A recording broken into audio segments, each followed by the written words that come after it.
Նյու Յորքի Սուրբ Լուսավորիչ Պար եկեղեցվո սրահը տոնականորեն զարդարված հյուրընկալել էր հայ համայնքի անդամներին, որոնք եկել էին նշելու իրենց հոգևոր օջախի 100-ամյակը։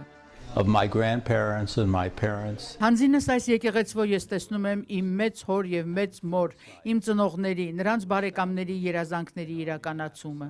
Նրանք 100 տարի առաջ Նյու Յորքի կենտրոնում հայկական եկեղեցի կառուցելով կերազեին, որ 100 տարի հետո այն այսպես լիքը լինի հայերով, հայ դպրոցով, 4-5-րդ ծերունդ հայ երեխաներով, որոնք շարունակում են հայերենը որպես մայրենի լեզու սովորել։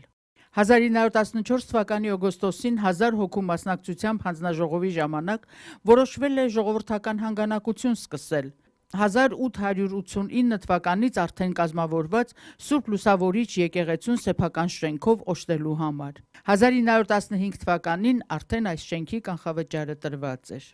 100 տարվա ընթացքում 24 կղերականներ են փոխարինել միմյանց որպես հոգևոր հովիվներ։ Saint Illuminators has been for me and my family our cradle. Meg ororots oran. Սուրբ Լուսավորիչը ինձ համար, իմ ընտանիքի համար օրորոց է եղել։ Ես կնքվել եմ այստեղ, իմ ծնողներն ամուսնացել են այստեղ։ Ես իմ ամբողջ էությամբ կապված եմ այս եկեղեցուն։ I was baptized in 1935. Ես կնքվել եմ այս եկեղեցում 1935 թվականին։ Այստեղ է անցել իմ ծնողների մանկությունը,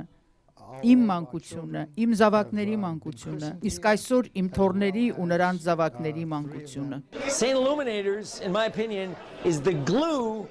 that keeps the American Armenian community. Այս եկեղեցին կարծես սոսինձ է, որ ամրացնում է հայ-ամերիկյան համայնքը, կապում իրար։ Դրա համար եմ ես գալիս այստեղ։ Իմ երազանքն է, որ իմ զավակները Արամը, Անին եւ Սոնան ամուսնանան հենց այս եկեղեցում։ 100 տարի Սուրբ Լուսավորիչ եկեղեցին ծառայել է իր ժողովրդին ոչ միայն որպես աղոթքի տաճար, այլ նաև հավաքատեղի, իր զանազան ակումբներով, կիրակնորյա դպրոցով, մշակութային, սպորտային եւ հանրային այլ ձեռնարկներով, ընտանեկան հավաքույթներով։ Եկեղեցու վարի սրահը, ինչպես ընդունված է ասել, տունն է, ժամանցի վայրն է բոլորի։ Բազմաց Նյու Յորքի մեջ մի տեղ է, ուր հավաքվում են հայ համայնքի անդամները եւ այդ հայկական ընտանեկան մթնոլորտում արդեն 100 տարի փոխանցում ազգային ոգին սերունդից սերունդ։ Կարինե Քոչարյան, Ամերիկայի ձայն, Նյու Յորքից։